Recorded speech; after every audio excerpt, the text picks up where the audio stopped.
కాబట్టి శ్వాస మీదనే దృష్టి పెడితే అది దాని వెంట పోవాల. దాని వెంట పడితే అది మూలములో నుంచే వస్తుంది. ఆ మూలములోకి నువ్వు చేరుకునేటట్లుగా నిన్ను తీసుకొని పోతుంది అది. కానీ ఆ మూలములో చేరేంతటి దృష్టి ఎవరికి లేదు. ఎందుకు లేదంటే అక్కడ మనసు ఖచ్చితంగా పక్కకు పోతుంది. మనసు శ్వాస రెండు ఒక్కటే అన్నమాట, దానికి దీనికి తేడా లేదు. కాబట్టి మనసు పక్కకు పోతుంది, శ్వాస వేరైతుంది, చూసేటోడు వేరైతుంది. అప్పుడు మళ్ళీ రెడ్ వచ్చే మొదలెత్తుకో, మళ్ళీ మొదలు పెట్టాల్సిందే. ఇట్లా కొనసాగుతుంది అన్నమాట. దాని మీద దృష్టి పెట్టినప్పుడు కరెక్ట్గా ఈయన చూడగలిగితే అది నీవు మూలంలోకి వెళ్ళిపోతావు. మూలంలోకి వెళ్ళిపోయినప్పుడు శ్వాస అనేటువంటిది అక్కడ పరమాత్మలో ఐక్యమైపోతుంది. అంటే అది కట్ అవుతుంది. శ్వాసకు దివ్యత్వానికి ఎలాంటి సంబంధం లేదు. అది ఎప్పుడు అదృశ్యమవుతుంది, సంబంధం లేకుండా పోతుంది అంటే దాని మూలములో చేరుకున్నప్పుడు అది అదృశ్యమవుతుంది, కట్ అవుతుంది. కట్ అంటే మళ్ళీ పుట్టినా కూడా దాంతో సంబంధం లేకుండా ఉంటుంది, అది కట్ అంటారు. మళ్ళా శ్వాస పుట్టినా అది పరమాత్మలో ఐక్యమైపోయింది కాబట్టి అది పరమాత్మ అయింది అంతేగా, శ్వాస కాదు. కానీ శ్వాస పీల్చకపోతే బతకలేము. అప్పుడు శ్వాస ఉన్నా అది దైవశక్తే, మనసు కాదు. ఎందుకు కాదంటే దైవత్వంలో మూలంలోకి వెళ్ళిపోయినప్పుడు అది మనస్సు శ్వాస అనేటువంటిది వేరైనప్పుడు మనస్సు శ్వాస అయింది.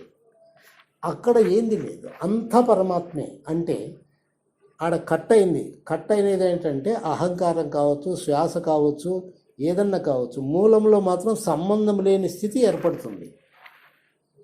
అప్పుడు అది పుట్టినా కూడాను అది నేను శ్వాసిస్తున్నాను, నేను వ్యవహారం చేస్తున్నాను అనేటువంటి భావనలు ఉండవు. అది ఆడుతుందా లేదా అనేది కూడా తెలియకుండా పోతుంది. సింపుల్ ఉదాహరణ, నువ్వు కరెక్ట్గా సాధన చేస్తూ ఉంటే నీ చెయ్యి ఇట్లా పెట్టుకొని అట్లా గాలి వదులు. ఈ రెండు ముక్కులలో నుంచి సమానంగా ఎప్పుడైతే గాలి వస్తుందో అప్పుడు నీ శ్వాస మీద ధ్యాస సక్సెస్ అవుతూ ఉంటుంది. అదే గుర్తు. ఎప్పుడు ఏ టైంలోనైనా సరే నువ్వు ఆవేశములో ఉన్నా, కోపములో ఉన్నా, ఏ పద్ధతిలో ఉన్నా శ్వాసను వదిలితే రెండు శ్వాసలలో నుంచి సమానమైనటువంటి గాలి రావాలి. అప్పుడు నీలో సమానత్వము, దివ్యశక్తి పనిచేస్తుంది. ఎందుకంటే ఇప్పుడు రెండుండా ఈడా పింగళ, సూర్యనాడి చంద్రనాడి అని దీనిలలో తేడా కొడుతూ ఉంటుంది అన్నమాట. ఈ తేడా కొట్టినప్పుడు ఈ ముక్కులో నుంచన్నా ఎక్కువ వస్తుంది గాలి, ఈ ముక్కులో నుంచన్నా ఎక్కువ వస్తూ ఉండదు అన్నమాట. ఈ ముక్కులో నుంచి వచ్చే గాలిని బట్టి శాస్త్రం ఏర్పడుతూ ఉంది. ఏ పక్క నుంచి ఏ గాలి ఎంత ఎక్కువ పీల్చుకుంటున్నావు, ఏ పక్క ఎక్కడ పీల్చుకుంటున్నావు. కుంభకము అంటే ఏంటి? ఈ రెండు గాలులు సమానంగా నిలిచిపోతాయి, లోపల స్తంభిస్తాయి. ఆ స్తంభించినప్పుడు లోపల నిలిచిపోయినప్పుడు నీకు ఊపిరాడదు. దాన్ని కుంభకము అంటారు. ఇది ప్రయత్నము చేత కుంభకం అంటే నిలిచింటుంది లోపల. ఇప్పుడు నీవు శ్వాస మూలం తెలుసుకున్నావు కదా. కుంభకం అంటే శ్వాసను నిలిపినప్పుడు నీకు మనస్సు ఎక్కడికి పోకుండా ఎలా ఆగిందో, మూలములేకి వెళ్ళిపోయిన తర్వాత శ్వాస ఆడుతున్నా కూడాను అదే కుంభకములో జీవితాంతం ఉంటావు. నీకు ఎందుకంటే ఏ వికారాలు కానీ ఏవి కానీ నేను అంటావు కాబట్టి. శ్వాసే పరమాత్మ కాబట్టి ఏదైనా పరమాత్మ అయిపోతుంది. శ్వాస కావచ్చు, శబ్దం కావచ్చు, మనస్సు కావచ్చు. పరమాత్మకు వేరుగా ఇవి లేవు. పరమాత్మకు వేరైనప్పుడు ఈ మూడు ఉన్నాయి. కాబట్టి ఈ మూడింటిని ఆధారం చేసుకుంటే, శ్వాసను ఆధారం చేసుకుంటూ పోయినవాడు యోగి ఏదన్నాడు, శబ్దాన్ని ఆధారం చేసుకొని పోయేవాడు భక్తుడవుతా ఉన్నాడు. మనసును ఆధారం చేసుకొని లోపలికి వెళ్ళినవాడు ఆత్మవిచారణ సంబంధుడు అద్వైతుడు అవుతాడు. అంతే తేడా అక్కడ వస్తూ ఉంది. మూలంలో మాత్రం ఈ మూడిట్లో ఏదైనా సరే మూలంలోకి వెళ్ళిపోయిందంటే మాత్రం వాడు పరమాత్మే, పోలేడు. ప్రయత్నంలోనే ఉన్నాడు. ఆ ప్రయత్నం ఫెయిల్ అయినప్పుడు వాడు ఇతరుల మీద, ఉదాహరణకి నువ్వు దృష్టి పెట్టావు, టక్కున నీ కుటుంబం గుర్తుకొచ్చింది, ఇంకా శ్వాస పోయింటుంది, ఆ శబ్దం వెళ్ళిపోయింటుంది, మనసు ఎక్కడికెక్కడికో వెళ్ళిపోతుంది, అన్నీ పోయింటాయి. ఎందుకు అంటే నువ్వేమంటావు, పనికి మారి నా సంసారం గుర్తుకొచ్చిందయ్యా, అందువలన ఇది గుర్తుకొచ్చి అయిపోయా అంటావు. అంటే నీ దృష్టిలో సంసారము ఆటంకము అని. ఇక్కడ సంసారం ఆటంకం కాదు, నీ దృష్టి అక్కడి పోవడం ఆటంకం. సంసారం ఎప్పుడు ఉంది, ఎప్పుడు సంసారం ఉంది, నువ్వు ఎప్పుడు సంసారంలోనే ఉండవు, చూస్తూ ఉంటావు, మాట్లాడుతుంటావు, దాని ఏం మిస్టేక్ ఉంది? దాని మిస్టేక్ లేదు. నీవు సాధన చేస్తున్నప్పుడు నీ మనస్సు సంసారం మీదికి పోతా ఉంది అంటే నీ మనసు సంసారాన్ని నువ్వు పట్టుకున్నావు అని అర్థం. అదేం నా దగ్గరికి రా నన్ను పట్టుకోనలే, నువ్వు పోతా ఉండవు, నీ పొరపాటు అది. సంసారం పొరపాటు ఎట్లయితుంది? కాబట్టి ఏది సక్రమంగా చేయలేవు, ఏదో ఒక పక్కకు పోతావు, అది విడిచిపెట్టుకో. నేను విడిచిపెట్టలేదయ్యా, అది పోయింది అంటాడు. పోవడమే విడిచిపెట్టాలి. ఆ పోవడం అనేది నీ ప్రయత్నంతో కాదు, దాని అలవాటు ప్రకారం అది పోతుంది.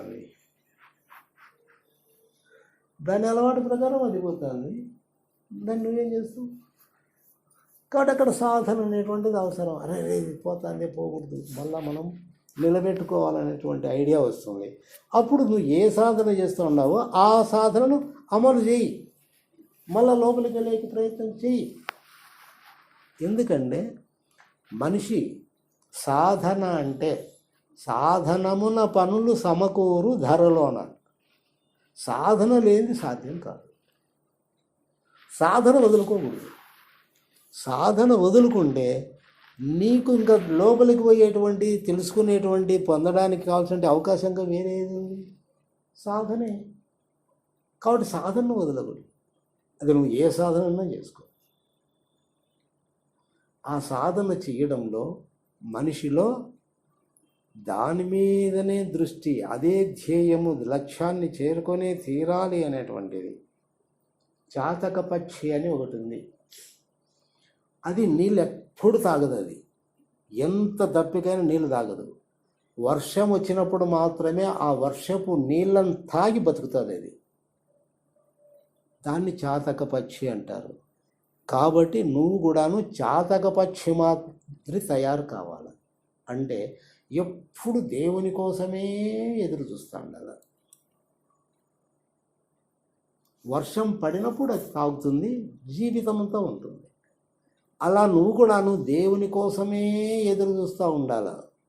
ఏదైనా నీకు అవసరం వచ్చినప్పుడు చాతకపక్షికి వర్షపు నీరు ఆధారం ఎలా అయిందో నీ జీవితానికి, నీ దానికి, నీకు ఏ లోటు లేకుండా ఆ టయానికి చాతకపక్షికి నీళ్ళు ఎట్లా వచ్చినాయో నీకు కూడా ఏం కావాలో అన్నీ వస్తాయి. నువ్వు ఇక్కడ తిరిగి పాడు కావాల్సిన అవసరమే లేదు. పెట్టు దృష్టి పెట్టు, కదలొద్దు, సాధించు. ఎందుకంటే శరీరం ఇచ్చినది, మనసును ఇచ్చినది, ప్రాణాన్ని ఇచ్చినది. కేవలము దేన్ని చేరుకోవాలనుకున్నావో దాన్ని చేరుకోవడానికి. లేకుండా పోతే ఇవి దేనికోసం భగవంతుడు మనకి ఇచ్చినాడో అవన్నీ మనము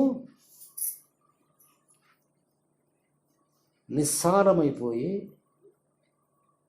గత్యంతరం లేని స్థితిలోకి దారి తీసి దీనిల కోసమే బతికి దీనిల కోసమే మనం మరణిస్తాం. ఏమన్నా దీనికి అర్థం ఉందే? ఒక ఆయన గురుబోధ కావాలని వచ్చినాడు స్వామి ఉమ్, నీ దగ్గరికి.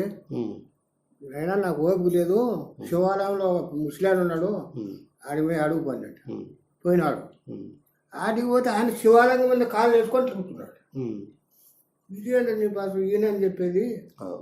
అని ఆలోచన చేసినాడు. ఏం స్వామి ఇట్లా కూర్చున్నావు అంటే, అయినా ముసలివాడిని కాలు జరపండి. కాళ్ళు అట్లా జరపడు. కాలు జరిపితే ఏడ జరిపితే అక్కడ శివలింగం పుడుతూ ఉంది. అంటే మనసులో ఆ యొక్క దివ్యత్వము తప్ప వేరే ఒక్కటి లేదు కాబట్టి పరిపూర్ణమైపోయినాడు. కాబట్టి అది నిదర్శనాలు మనకు, అంటే అంతటా దేవుడు ఉన్నాడు అని తెలుసుకోవడానికి నిదర్శనాలు అవి.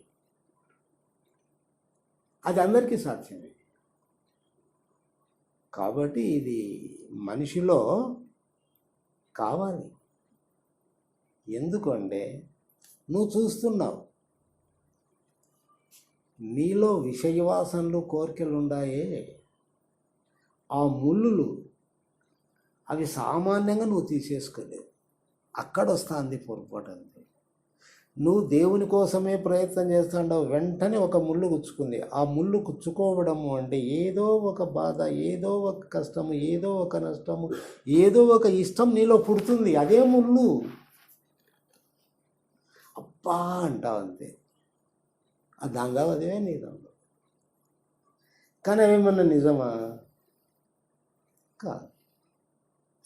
నువ్వు పక్కకు పోయినది మాత్రం నీకు నష్టం చేసింది. దృష్టి అక్కడే ఉండాలి కదా మరి. ఇప్పుడు రమణ మహర్షి పాతాళలింగంలో కూర్చున్నాడు. తేళ్ళు కరుస్తూ ఉన్నాయి, పురుగులు కరుస్తూ ఉన్నాయి, రక్తం కారుతూ ఉంది, చీము కారుతూ ఉంది, పురుగులకు పడ్డాక అయిపోయింది. అయినా ఆయన అట్లే కూర్చున్నాడు. అంటే ప్రయత్నముతో కంట్రోల్ చేసుకొని, ఓపిక తెచ్చుకొని, శరీరాన్ని స్వాధీనం చేసుకొని అట్లా కూర్చున్నాడా? కాదు. తండ్రి నీ ఆజ్ఞ మేరకే వచ్చాను, సర్వము నీవే అన్నాడు, నీ ఇష్టమే నెరవేరుగాక. కూర్చున్నాడు. కలుస్తాండయి. సర్వము ఈశ్వరేచ్ఛ. ఆయన దీన్ని ఏం చేసుకుంటాడో అది చేసుకుంటాడు. చేసుకుంటే నాకే, ఆయన పని ఆయన చేసుకుంటాడు నాకే. కాబట్టి అక్కడ ఓర్పు కాదు, సహనము కాదు, తపస్సు కాదు, అర్పించినాడు, కూర్చున్నాడు అంతే. అంతే కదా. మరి అక్కడ ఏమైపోయింది? ఆయనకు బాధ లేదా? అవన్నీ మాట్లాడొద్దు. ఆయన్ను వేరే వాళ్ళు బయటికి తీసుకొని వచ్చి రక్షించి, స్నానాలు చేయించి, వైద్యం చేయించి, అన్నీ వేరే వాళ్ళు వ్యవహారం చేసినారు. ఆయనేమన్నా చనిపోలేదు. కానీ నేను చనిపోతానే అని చెప్పేసి ఏమన్నా అనుకున్నాడా ధ్యానాన్ని కూర్చున్నప్పుడు? అంత జరుగుతానే నేను తప్పించుకోవాలా, పారిపోవాలా, నా బ్రతుకు నేను చూసుకోవాలా, డాక్టర్ దగ్గరికి పోవాలని అనుకున్నాడా? అనుకోలే. ఏది అనుకోలే. నీ దగ్గరకు వచ్చినా నువ్వే నా తండ్రివి, నీ ఆజ్ఞే నెరవేరుగాక, ఏం జరిగినా సరే. కానీ మరి మాటలు ఎన్నైనా మాట్లాడతాం. భగవంతుడు ఏమీ అడగలే నిన్ను. ఏమడుగుతాడు? నువ్వు ఏమిస్తావు? నువ్వు ఏమీ ఇయ్యలేవు. కాబట్టి నిన్ను ఏమీ భగవంతుడు అడగడు. కానీ మనం నేర్చుకోవాలి. మనకు ఒక్కటే ఆటంకం ఉండేది, నేను అంటే శరీరం కావచ్చు, మనసు కావచ్చు. కాబట్టి దాన్ని భగవంతునికి అర్పించు. ఇప్పుడు అరటిపండు తీసుకొని పోయి గురువుకి ఇస్తాడు. ఆ అరటిపండు గురువు ఒలిచి తిన్నాడు. అది నీ పండ? ఇవ్వనంత వరకు నీ పండు, ఇచ్చిన తర్వాత నీది కాదు కదా. అట్లాగే భగవంతుని నువ్వు నమ్మినావు, భగవంతునికి నీ మనసు ఇచ్చినావు, నీ పని అయిపోయింది. మళ్ళా నా మనస్సులో కష్టాలు ఉన్నాయి, బాధలు ఉన్నాయంటే, అరే నువ్వు ఇచ్చినావు కదయ్యా, నీది ఎట్లయితుంది? అది ఇచ్చిన తర్వాత నీ మనసు కాదది, నీ మనసే ఏంటే నువ్వు ఏంది ఇచ్చినావు? ఇంకా ఎట్లా నీ గురువాయా? ఎట్లా దేవుడైనాడు? ఎట్లా నువ్వు నమ్మినావు? కాబట్టి ఇచ్చిన తర్వాత నీకు చెందదు,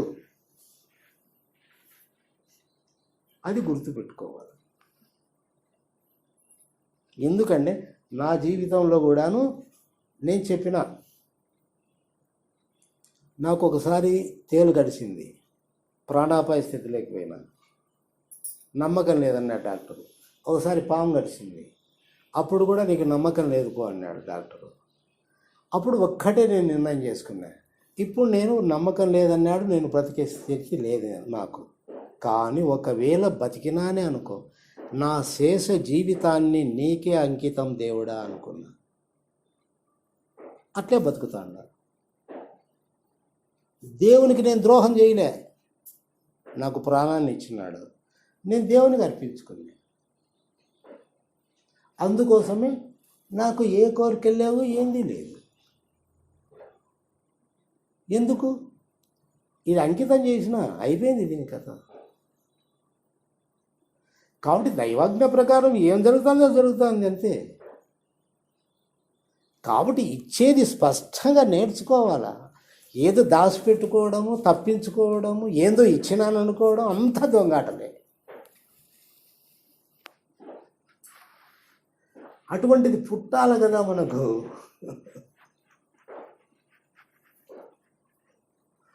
కాబట్టి అప్పుడప్పుడు మనకు కూడా సందర్భాలు ఏర్పడుతుంటాయమ్మా. ఇప్పుడు డాక్టర్ దగ్గరికి పోయినావు, ఏమో అంత అనుమానం ఉంది అన్నాడు, ఇంక నువ్వేం మాట్లాడొద్దు, నిర్ణయం చేసుకో. బయటపడినావు, అయిపోయింది. ఇంకా మిగతా దాని మీదకి నీ దృష్టి పెట్టొద్దు. ఏదైతే నిన్ను రక్షించిందో దాని మీద దృష్టి పెట్టు.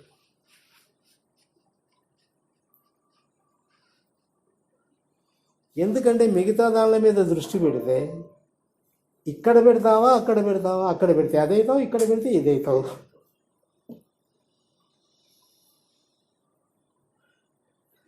కాబట్టి మనము ఒకేసారి కాకపోయినా అప్పుడప్పుడు మనము దైవానికి ప్రాధాన్యత ఇచ్చి మనలో ఉండేటువంటి కోరికలు, ఆశలు ఏదైనా పని చేస్తూ ఉన్నా దాని మీద దృష్టి పెట్టి, అరే నేను దేవుని వైపు ఒక ప్రయాణం చేస్తున్నాను, నాకు మరీ ఇన్ని ఆశలు కోరికలు ఎందుకు భగవంతుడా, ఇవి తగ్గించు తగ్గించు తగ్గించు, ప్రార్థించు. నీ కోరికను నెరవేర్చుకునేకి భగవంతుని మాత్రం ప్రార్థించద్దు. దానంత వర్స్ట్ పని ప్రపంచంలో ఇంకొకట్లేదు. వద్దు. నీలో కోరికలు, బాధలు, సమస్యలు తగ్గేటట్లుగా ప్రార్థన చేసుకో, నువ్వు ముందుకు పోతా ఉంటావు. ఒకేసారి మారుతావని చెప్పలేము. అది వారి వారి పరిపక్వతను, అర్హతను బట్టి ఉంటుంది. ఎందుకంటే నాకు చిన్నతనం నుంచి భగవంతుని మీద నమ్మకం ఉంది. ఆ నమ్మకం సృష్టిలో ఉండబడినటువంటి ఎవ్వరి మీద, ఏ ప్రాణి మీదనూ లేదు, నాకు భగవంతుని మీద ఉంది. కాబట్టి నిరంతరము అదే ధ్యాస, అదే పనిలోనే ఉండాలి. మీరు దేనికి ప్రాధాన్యత ఇచ్చినారో, ఏది కావాలనుకుంటున్నారో దాని మీదనే ఉంటుంది మీ మనసు, దాని ప్రకారమే పోతూ ఉంటారు. దీంట్లో ఎవరిది తప్పు? మరి నాకు చేతకాలే, నాకు చేతకాలే అంటే ఎందుకు చేతకాలే? నువ్వు మనిషివే, నేను మనిషినే, అందరూ మనుషులే. ప్రత్యేకత ఎవరిలో ఏం లేదు. వాని వాని పరిస్థితిని బట్టి, శరణాగతిని బట్టి, నమ్మకాన్ని బట్టి ముందుకెళ్ళిపోతా ఉంటాడు. ఇప్పుడు నీకు కష్టం వచ్చింది, నీ కోరిక నెరవేరినప్పుడు పుట్టినటువంటి అభిప్రాయం కంటే కూడాను నీకు నష్టం వచ్చినప్పుడే భగవంతుడు ఇది ఇచ్చినాడు అని సంతోషంగా స్వీకరిస్తే నువ్వు బాగుపడతావు. నీ కోరిక నెరవేరినప్పుడు ఇది నాకు భగవంతుడు ఇచ్చినాడని అనుకున్నావు అంటే నువ్వు పతనం అవుతావు. కాబట్టి ఇక్కడ కష్టం అనేటువంటిది భగవంతుని దగ్గరికి తీసుకొని పోతుంది. అందుకే ఎక్కువ మంది భక్తులు భగవంతుడా నాకు కష్టాలనే ప్రసాదించని కోరుకున్నారు. ఎందుకు కోరుకున్నారంటే ప్రతి కష్టములోనూ భగవంతుని వైపుకు నీ మనసు మరలుతుంది. సుఖం ఉన్నప్పుడు మాత్రం మరలదు, ప్రపంచం వైపుకు పోతుంది. కాబట్టి కష్టాలే ఒక రకంగా ఎక్కువ వస్తాయి, ఎక్కువ వచ్చే అవకాశం ఉంది. కానీ నీ దృష్టిలో కష్టం అంటాండవు, భగవంతుని దగ్గరికి తీసుకుపోయేదికి అదే మార్గం అదే తీసుకుపోతుంది. ఎప్పుడు తీసుకుపోతుంది? కష్టం వచ్చినప్పుడు. ఇది భగవంతుడు ప్రసాదించినటువంటి వరము అని నువ్వు అనుకుంటే అప్పుడు నువ్వు ముందుకు పోతావు. ఇది నా శాపం అనుకున్నావంటే ఇక్కడికి వస్తావు. కాబట్టి ఏ సమస్య వచ్చినా, ఏ కష్టం వచ్చినా నీవు భగవంతుని వైపుకే మనస్సును మరలించాలి. ఏం భగవంతుడు నాకు కనపరాలే, నాకు ఇస్తాడో లేదో, ఊరికి ఎందుకు ఈ మాటలన్నీ అని అనుకున్నావంటే నీలో నుంచి పుట్టేటువంటి ప్రతి ఆలోచన భగవంతునికి తెలియకుండా పుట్టదు. కాబట్టి ఇదంతా మాయ. మనం ఎన్ని మాట్లాడుకుంటానే ఇదంతా మాయ. కాబట్టి మన సాధన మాయే, మనం అనుకుంటా అనేటువంటి భగవంతుడు మాయే, అన్నీ మాయే. ఈ మాయ విచ్ఛిన్నం కావాలి అంటే ఎప్పుడైతే నువ్వు దీన్ని లెక్క చేయకుండా ముందుకు పోవాలనుకున్నప్పుడు ఈ మాయ కరిగిపోతూ వస్తుంది. ఇట్లా లెక్క చేయకూడదు, నీ ప్రయాణం కొనసాగాల్సింది. చివరి శ్వాస వరకు దృష్టి అక్కడే ఉండాలి.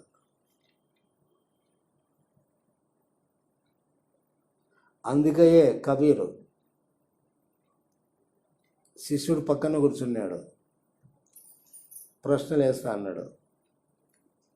అభినహి అభినహి అంటాడు, ఇప్పుడు కాదు అంటాడు. ఏమిటి అంటే చివరి క్షణం వరకు తన మనస్సు భగవంతునిలో లీనమైందా లేదా, చివరి క్షణంలో లీనం కావడానికి ఎలా ఉండాలనో అలా ఉన్నాడు, అలా చేస్తూ ఉన్నాడు. అభినహి అంటే ఇప్పుడు కాదు, అంటే ఇంకా ఉంది, పోతా ఉంది, ఇంకా ఇంకా ఇంకా చివరి మౌనం పోయి.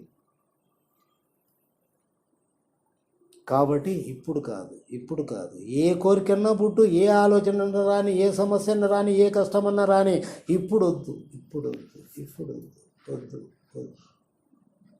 పోయింది. అది ప్రాణము పోయింది, అది పోయింది, భగవంతుల్లో ఐక్యమైపోయింది. కాబట్టి ఏదైనా కూడాను తీవ్రంగా ఉండాలండి. దానికే రామకృష్ణ పరమహంస చెప్పినది, ఒకని జుట్టును పట్టుకొని నీళ్ళల్లో ముంచితే వాడు ప్రాణం కోసం ఎంత తనకలాడతాడో ఆ రకంగా భగవంతుని కోసం నువ్వు ఏమన్నా తపన పడతా ఉంటే భగవంతుడు నీకెందుకు సాక్షాత్కరించాడని చెప్తాడు. ప్రాణం కోసం నువ్వు అంత తనకలాడినావు, భగవంతుని కోసమే అదే ఆవేదన తపన ఉంటే భగవంతుడు నీకెందుకు సాధ్యం కాదు? ఏదో నేను చల్లగా ఏసీ వేసుకున్నా నేను దేవుడు కావాలంటే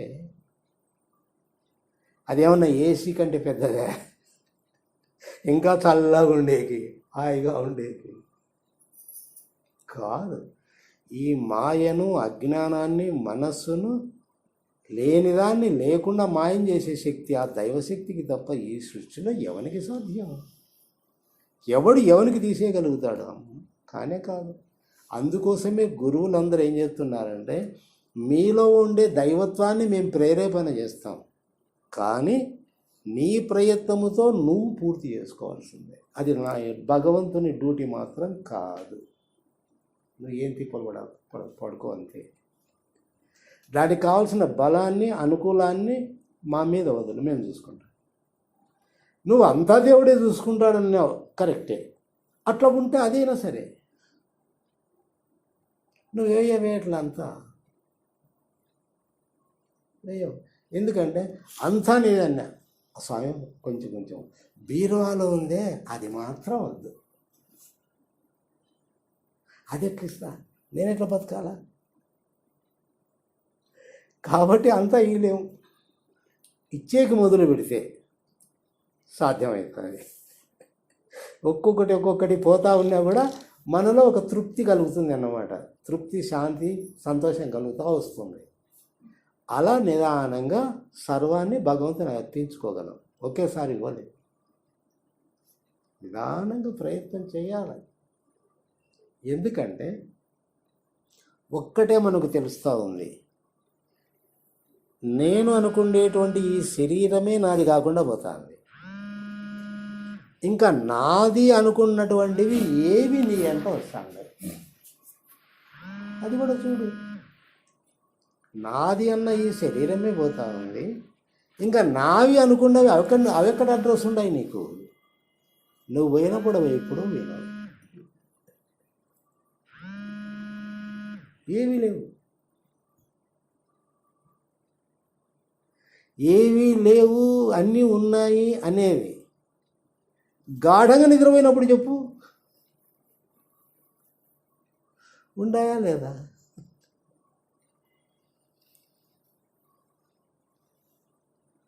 ప్రతి ఒక్కరికి అది జీవితంలో అనుభవమే కదా. గాఢంగా నిద్రపోయినప్పుడు ఏమీ లేవురా నాయన అనేది.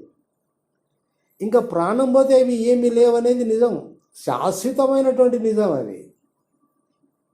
దీనికోసం పూచిక పుల్ల కోసం ఒక బంగారు సూది కోసం కూడా నువ్వు ఎనిక్కొచ్చి దాన్ని తీసుకుని పోలేవు కదా. పోయినది పోతావు అంతే, ఎనిక్కొచ్చేది లేదు. కాబట్టి నీది ఎట్లయితే అది నీదైంటే నువ్వు ఎనికి రావాలి కదా. ఎందుకు ఎనికి రావు? కాబట్టి పుట్టాలి అండి, ఇది హృదయంలో పుట్టాలి. దానికి తగినట్లు మనము మారేకి ప్రయత్నం చేస్తూ సాధ్యమైనంత వరకు అవకాశాన్ని మనము తీసుకోవాలి. ఇప్పుడు పక్కకు పోతా ఉంది, దేనికోసం ఇది పక్కకు పోతా ఉంది? అది దీనికి అవసరమా? ఒకవేళ అది వచ్చినా కూడా ఇది ఊరుకుంటుందా? లేదు కదా. మరి ఎందుకు దాని వెంట పడడం? వచ్చినా అది నువ్వేం ఊరుకోవు, నీకు శాంతి లేదు, తృప్తి లేదు. అది లేకుండా ఇంకో దాని వెంట పడతావు. ఇంక ఇదే నా జీవితం, ఎంటపడమే నా జీవితం. అందుకే మొత్తుకుంటాను, అది నాయన నాకు జీవితంలో రెస్టే లేదురా నాయన.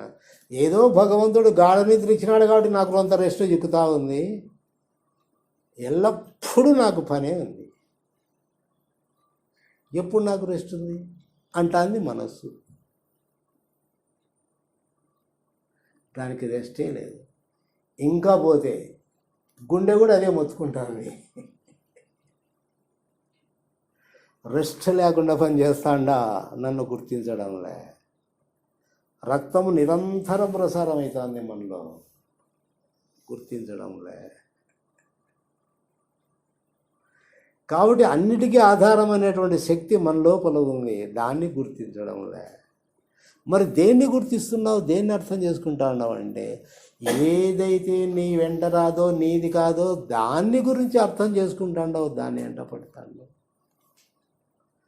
కానీ ఇంత పెద్ద మిషన్ను పుట్టించినది, నడిపిస్తున్నది, అన్నీ చేస్తూ ఉండేది నీకు తెలియకుండానే, నీ లోపల ఉండి అన్నిటినీ సక్రమంగా నడిపిస్తూ ఉంది, ఎక్కడే దాని తేడా లేకుండా. మరి అటువంటి భగవత్ శక్తి నీ లోపల ఉన్నప్పుడు దాని మీద కొంచెమన్నా కృతజ్ఞత వద్దా? ఉండాలి కదా. నీ కష్టం వచ్చింది, నాకు కొంచెం ఆకలి అవుతుంది, కొంత అన్నం పెట్టు అన్నా, తృప్తిగా నీకు అన్నం పెట్టినా, బా నువ్వు దేవుని స్వామి నా ఆకలి తీర్చినావు అని సంతోషపడినా. ఓరని జీవితం అంతా నిన్ను నడిపిస్తా అన్నాడే, రోంతన్నా వద్దా? రోంతన్నా కృతజ్ఞత వద్దా?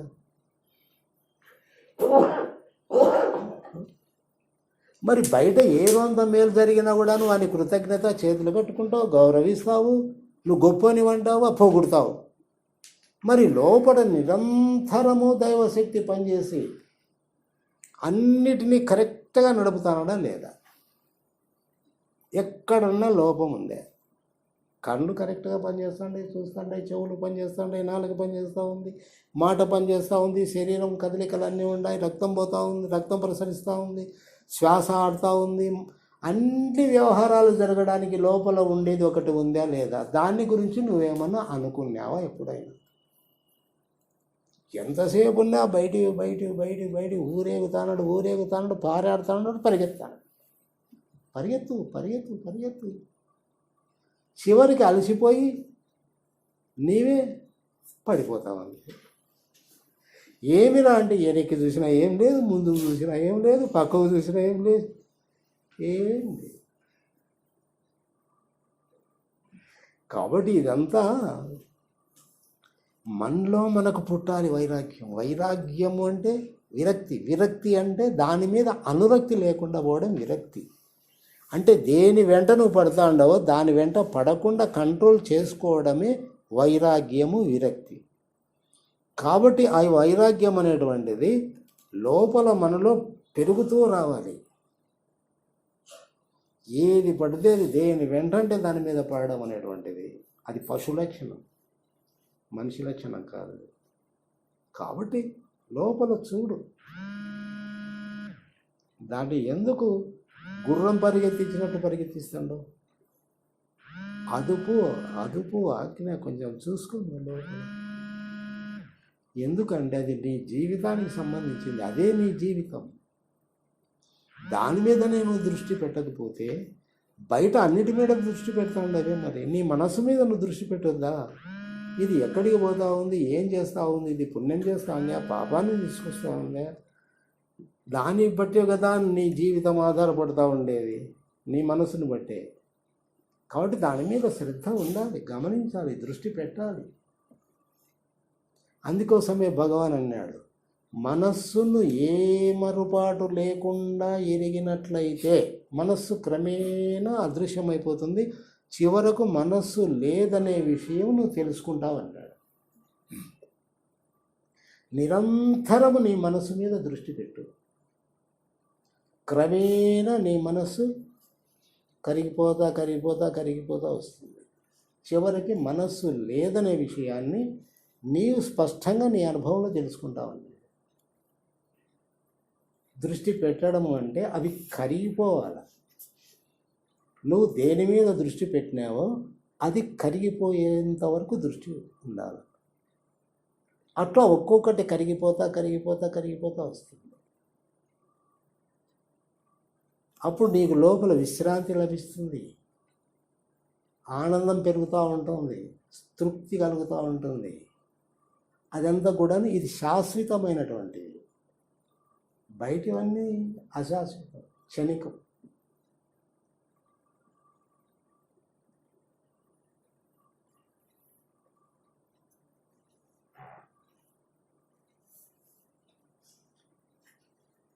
భగవంతుడు ఏం చేసినావని అని అడుగుతాడు. నువ్వు ఏం చెప్తావు? ఏం చెప్పలేవు. నిదాయినావైంది చెప్పు. నువ్వు ధైర్యంగా నేను ఈ పని చేసినాను అని, నేను ఈ పని చేసినాను అన్నప్పుడు దాంట్లో ఏం రోంత నీకు అహంకారము, మమకారము, వ్యామోహం ఉందంటే చూసినా పోరా అంటాడు. నీ డౌలు అంటారు దీన్ని, నీ ఆడంబరాలు నీ నాకు కావటదు పోరా అంటాడు. కాబట్టి స్వచ్ఛత కావాలి. ప్రతి విషయంలో, ప్రతి ఆలోచనలో, ప్రతి సంఘటనలో స్వచ్ఛత ఉండాలి. అది ఒకరి కోసం కాదు, నన్ను నడిపించేటువంటి భగవంతుడికి నేను సమాధానం చెప్పుకోవాలి. కాబట్టి ఆ సమాధానం ఎప్పటికప్పుడు చేరుతూ ఉండాలి. కాబట్టి అప్పుడు నీలో నిర్భీతి, భయం అనేటువంటిది ఉండదు. భయం అనేటువంటిది తప్పు చేసినానని అనిపించినప్పుడే భయం పుడుతుంది. ఆ తప్పు ఏంది, ఏమి అంత అవసరమా? కాబట్టి మనకు తెలియకపోవచ్చు, కానీ మన లోపల ఒక నిర్మలంగా, ప్రశాంతంగా భగవంతునికి మీద కొంచెం నమ్మకం ఏర్పడి ఉండాము అంటే లోపల ప్రయాణం మాత్రం కొనసాగుతూ ఉంటుంది. దానికి నిర్వచనం లేదు. ఇంత ముందుకు పోయింది, ఇంత వెనక్కి వచ్చింది అనేటువంటి దానికి వర్తించదు. మొత్తానికేమో వేస్ట్ కాదు. భగవన్ నామస్మరణ, భగవంతుని చింతన ఎప్పటికీ వృధా కాదు.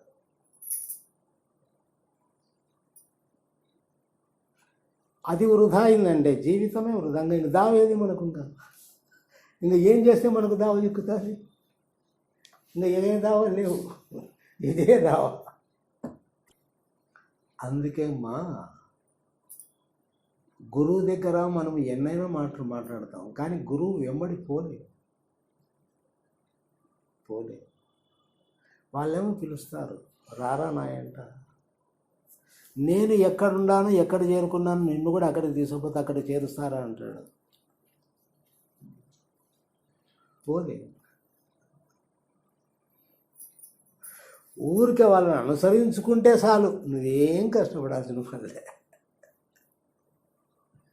ఏదో ఒకటి లాగుతుంది, లాగడంలో మళ్ళీ నీకు అడ్రస్ లేకుండా లాగుతుంది, మళ్ళీ దాని మీద గుర్తు కూడా లేకుండా లాగుతుంది.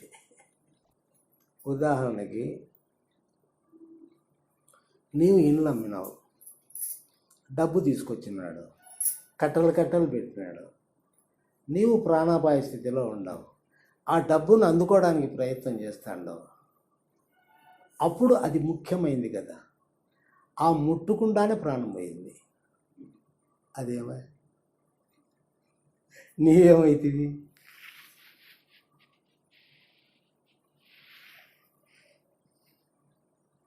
కాబట్టి చివరి క్షణం వరకు ప్రతిదానికి విలువ ఉంటుంది, అది లాగుతానే ఉంటుంది, దాని వెంబడి పోతానే ఉంటాడు, ఆగలేడు. ఆగగలిగితే ధన్యుడు. అది ముందే మనం చూసుకోవాలి. ముందే అది మూతి సాంచింది అనుకో, మూతి మీద కొడితే ఉంటుంది, ఎనికి తగ్గుతుంది. ఆ కొట్టే శక్తి కావాల.